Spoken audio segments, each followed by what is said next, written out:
parusa, ang masasayang alaala, ang pagtuklas ng katotohanan, ang paghihirap, ang pang-aabuso, ang korupsyon, ang dahilan ng paglaban. Uulitin ko.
Senyor Ibarra?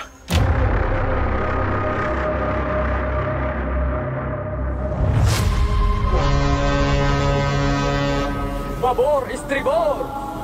Isko, kung wala lang sanang mga Indio rito sa Pilipinas, ay marahil mapapabilis ang takbo ng pabor. Mga besting Indio! Los frailes sirven a los mayores intereses.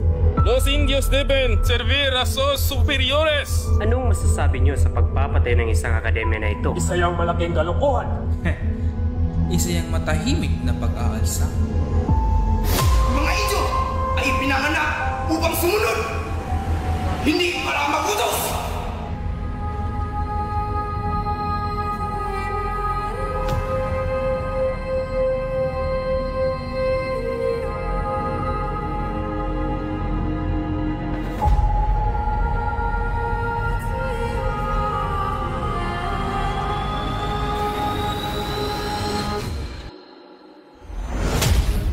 Manalo ka man sa kaso anak, ay tiyak na maghihirap ka.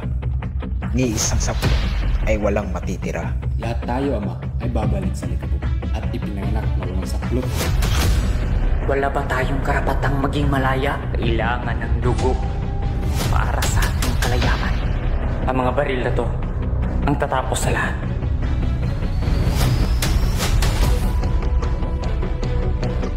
Isagani, hindi ako mabubuhay ng iyong pagmamahal. Humihingi kayo sa Espanya ng pantay na karapatan, ngunit ang hinihingi nyo ay kadena. Si Ibarra ay isang erehe at pelibustero!